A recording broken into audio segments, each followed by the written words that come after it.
A complete new DCC system for as little as £32? That can't be right, can it?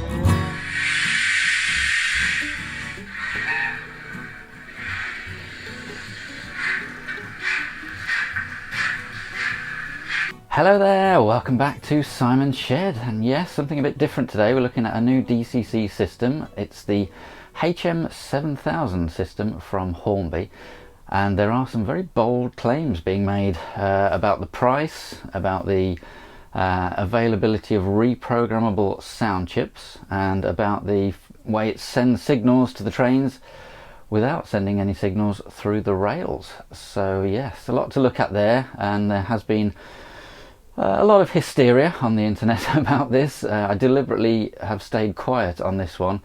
I wanted to have the system in my hands before I said anything. So now we can forget the hype and find out what it's really like. Let's have a look and explain what the system actually is, and I'll back up my claim of the DCC system for £32. So what's available at the moment is various DCC chips, and that's where my claim comes from. There's a 6-pin DCC decoder for less than £32, but how is that an entire DCC system? Well, if we look at another system, this is one I use in the shed called the Z21. You have a base station.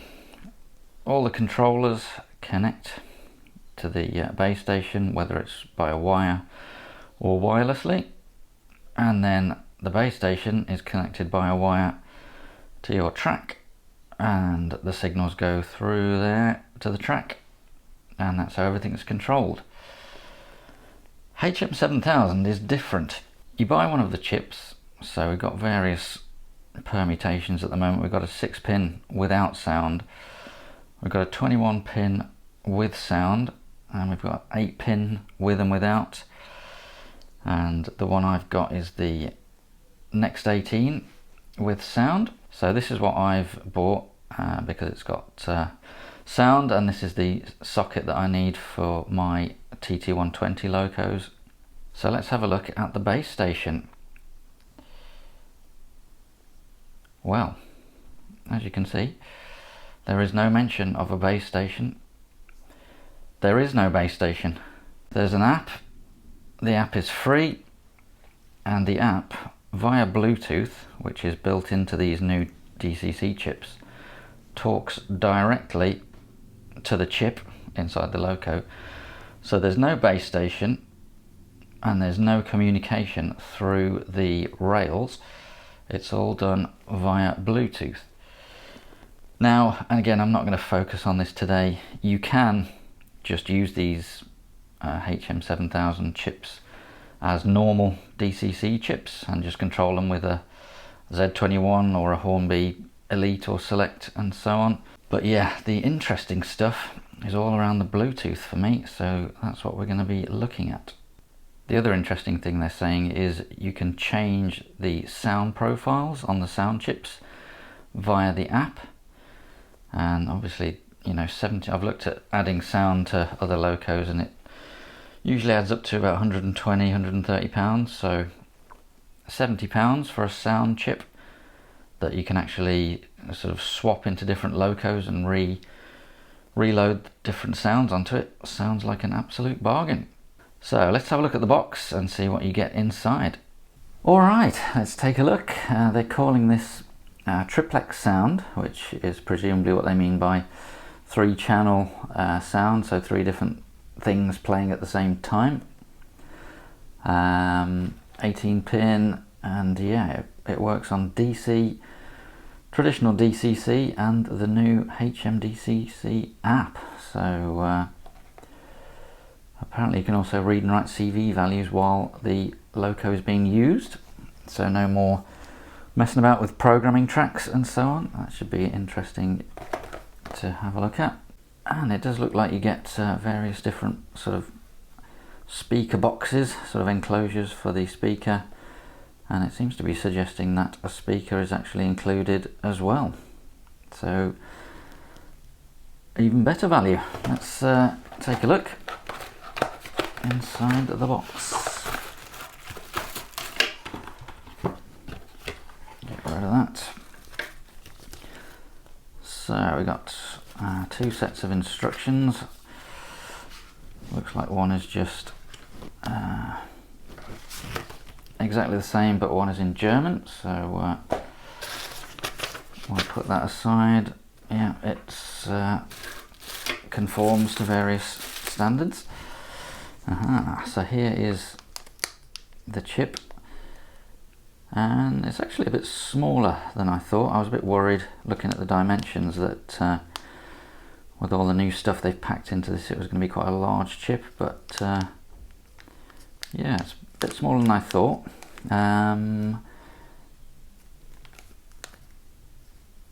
Don't know if that's going to, it's not going to fit in every N-gauge loco, but I do wonder whether it will fit in my Dapol Class 68, because that has space for a speaker already. So potentially, if Hornby release a Class 68 sound file, I could very easily fit sound to that, as long as that fits.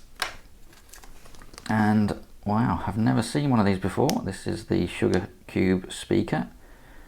So it's pre-wired with a plug, and presumably there's a socket on there. I'll get them out of the packet so you can see better, but here is the sprue with the different enclosures. So yeah, it's just a case of picking the right one for your loco. I assume that's the sort of back for that one.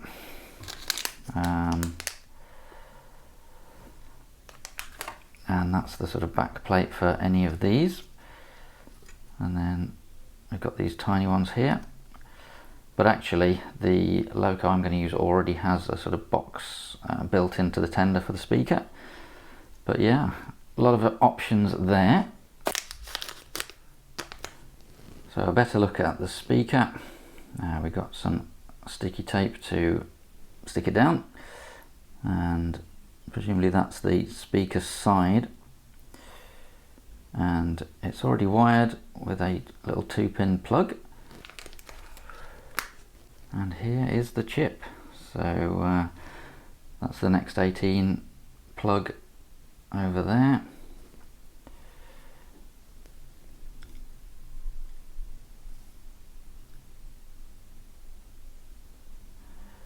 And that's the 2-pin plug for the speaker.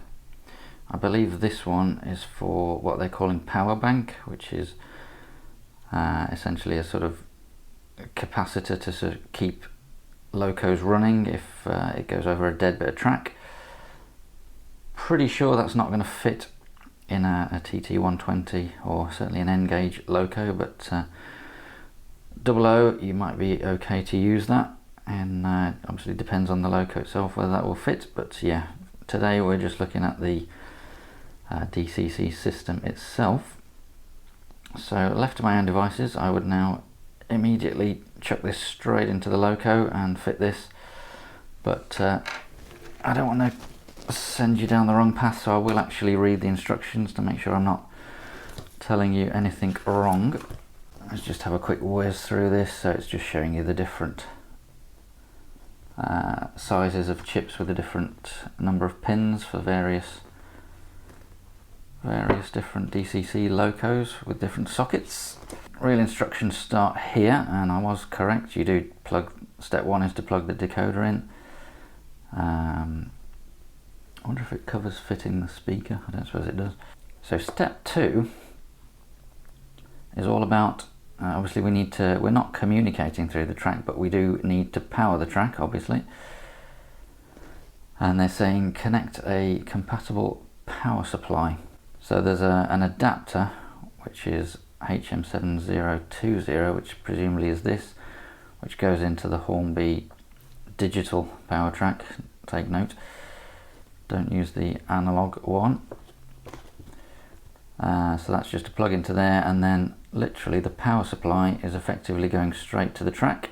I also believe that if you've got a DCC system layout already set up powering the track, then you can just use that as well. Yes, it mentions that there, look. So for DCC control, compatible DCC controller, you can use the DCC controller, and Bluetooth mode will also work when it's powered through a DCC controller. You just alter CV value 12 to switch it between sort of Bluetooth and DCC control. Step 3, put your loco on the track. That's simple enough. I'll just give you a quick look at this. This is the power bank module that I was talking about. And yes, indeed, they do mention installing the speaker. Just plug it into there, and we'll fit it into the loco in just a moment. So step 4 is downloading the app. I'll get to that in a sec, but I think we'll let's get the chip and the speaker fitted first. But just to complete the instructions, let you have a look at that. It's essentially just making sure the app's on your phone and going through the initial setup process. It'd be interesting to see how slick that is, because I think for me, if that is really good and really slick, then this is gonna be a bit of a game changer. So yeah, another thing I forgot to mention is these sound profiles are free downloads. So yeah, really does look fantastic value for money. If it lives up to all that, this is going to be huge. Let's get these fitted to the loco. I'm going to use my TT120A4 class William Whitelaw for this. I'm not going to go through the sort of disassembly process. I'll link to another video in the description if you want more information about how to take the tender body off and get to this. But essentially, we're going to take the sort of DC chip out. We're going to fit the DCC chip to this board. I think that's in.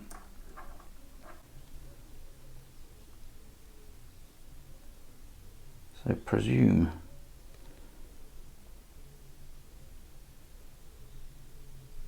this will only go in one way. That feels a bit better. Yeah, little click, and that's definitely in. So you'll notice that this is loose because I needed to take that off and reveal the space for the speaker. So let's think about the wires.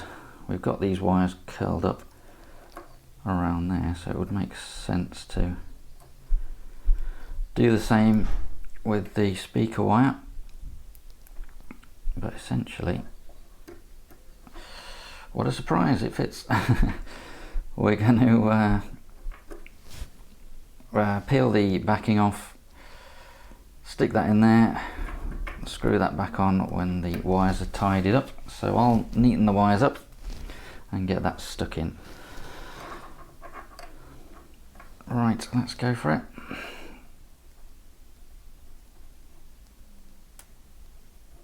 Got the wires as neat as I can, and that's it. So I'll screw that back down and put the tender body back on, and we'll give it a try. So only the iOS app is here at the moment, so we'll try it on iOS. That's just come out at last, so let's open it up. And we better allow it to connect to Bluetooth, otherwise we're not going to get very far. And just let me log in. There we go, no linked devices, right, so pretty obvious.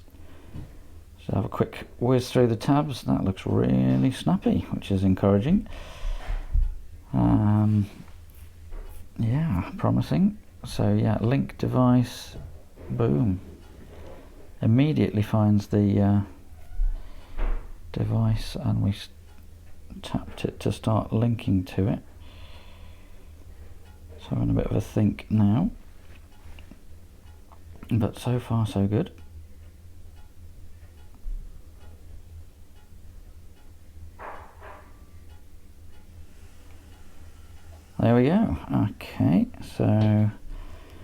Fair enough, it's been obviously sitting in the warehouse for a while and needs an update. So it's updating the Bluetooth firmware, and it's going to update whatever the APROM firmware is as well. Presumably that's the chip firmware.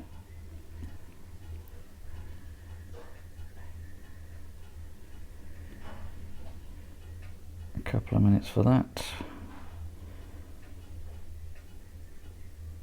And 20-30 seconds for that one. And we are ready. I'm going to say yes to that. Not sure what that means, but it's now asking me to take the loco off the track and put it back on, which is fair enough. So let's see what we got.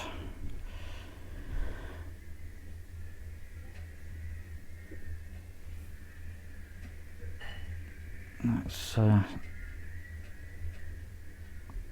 set the photo for the loco.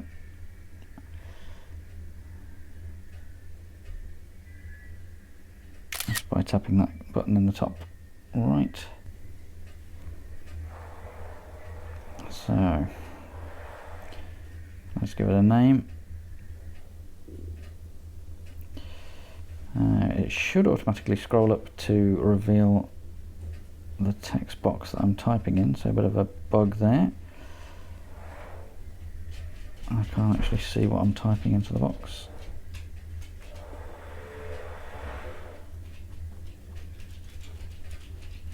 Oops.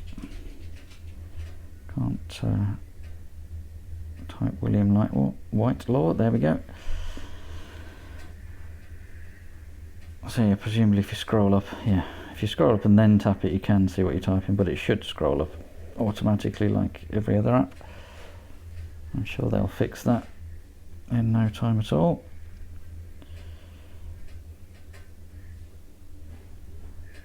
We got acceleration, deceleration, so you can just slide those just to change the CV values for the acceleration, which is good. And we can change the sound volume. Yeah, there's a lot to this. So profiles, presumably that's the different sounds for different locos. I got a few at the moment, but I'm sure there'll be more along soon.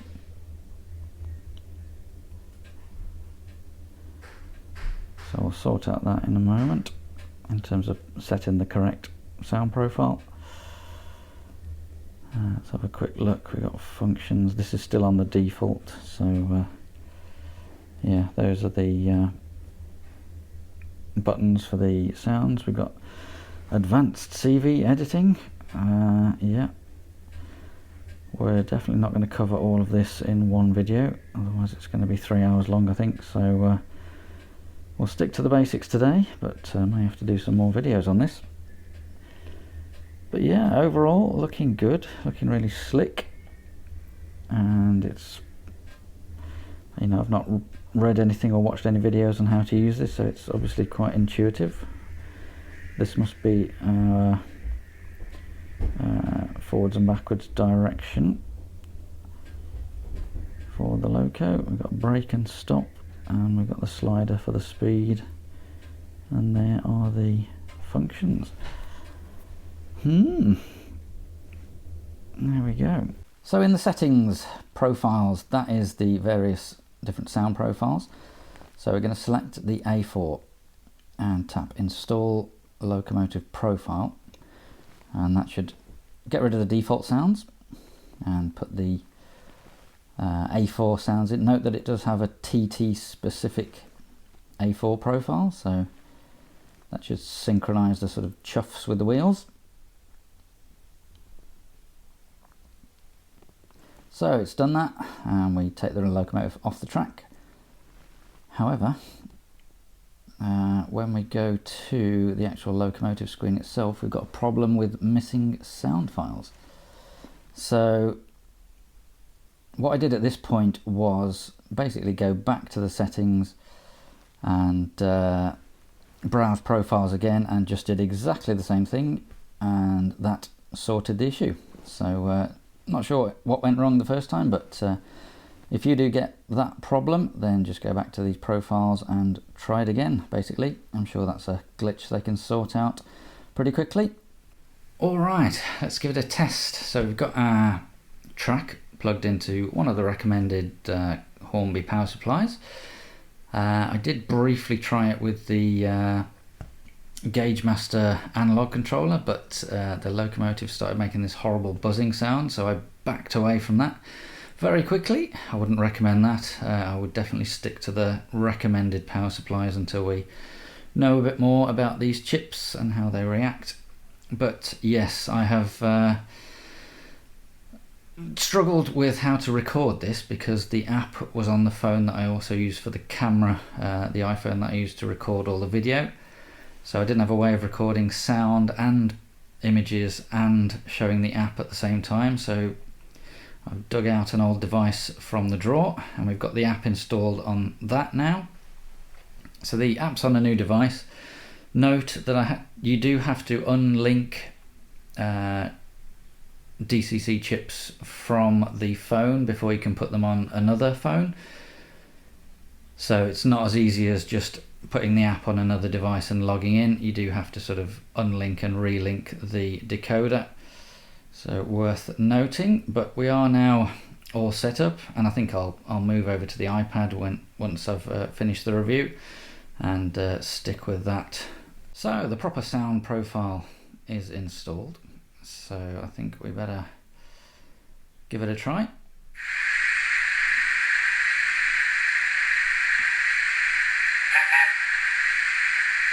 That's definitely an A4 whistle. Interestingly, you get a different whistle every time you press it.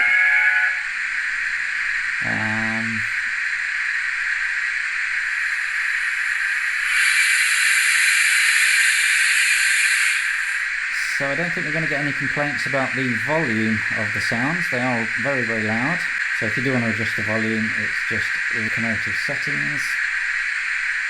And that'll take you to the settings, and there's a slider for global volume. It's very loud when it's on. Okay, it's very loud when it's on full volume. We'll turn that down a bit. And yeah, the beauty of adjusting CV values as easily as that is a joy to behold. Right, let's get back to the loco.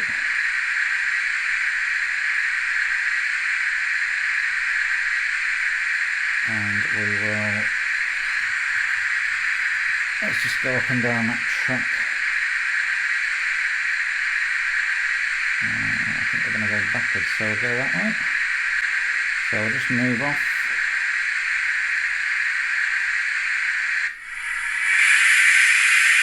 We get an automatic cylinder drain cap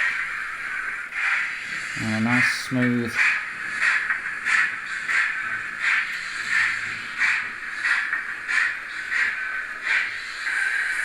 acceleration and deceleration.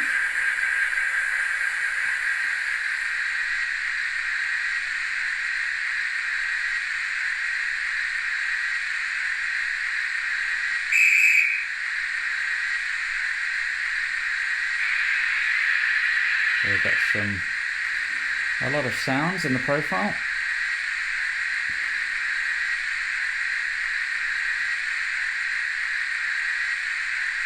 Let's try this automated function. I think what that is.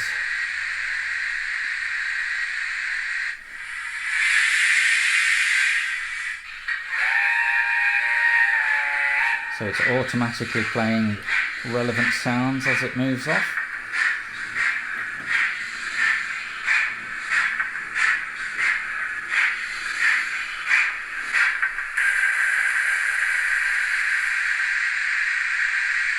And the brake button, so if we go forwards,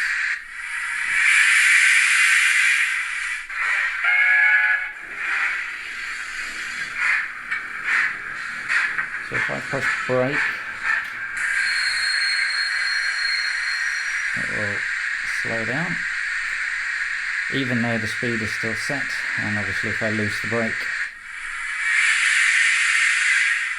it will we'll get going again. So let's get running around with some coaches, and I'll gather my thoughts for a bit of a conclusion. But yeah, I have to say, despite the weight, I am impressed so far. This is looking really good for £70. Yeah, this is a lot of fun. So we'll get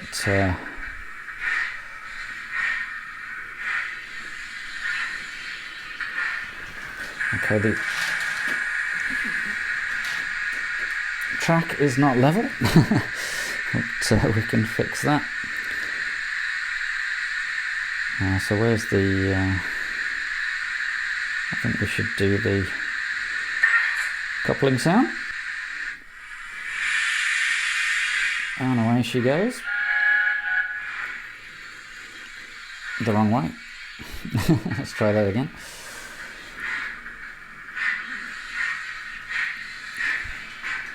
So impressed by the sound quality and the range of sounds available.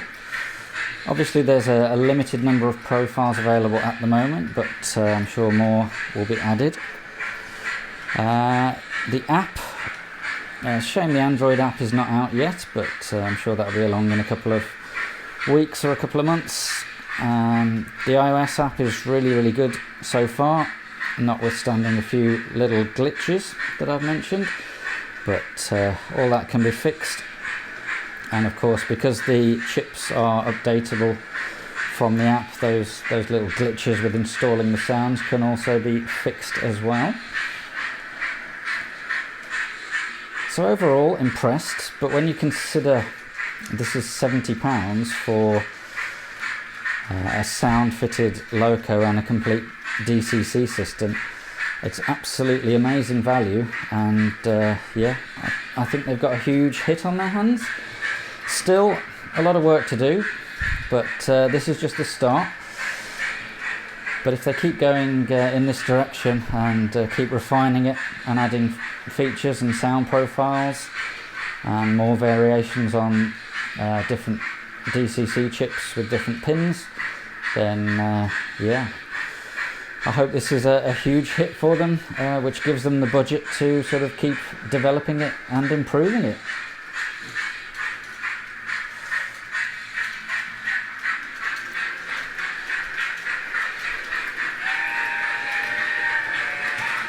So yeah, we've only really scratched the surface with this. If you haven't got one of these yet, post any questions in the comments. We'll see what the most common questions are, and I'll try to answer them maybe in another video. And again, if you have got one of these, also if you're stuck on anything, then again let me know in the comments, and I'll try and answer those questions. But yeah, we're really not going to get all this covered in one video. Not sure what the accessories section is for. Not played with the layout builder yet, and there are many things in settings. So yeah, definitely a lot more to cover there. So yeah, let me know if you'd like to see more videos on this. Oh, I guess so the sound doesn't go off if you've got automated function control still switched on.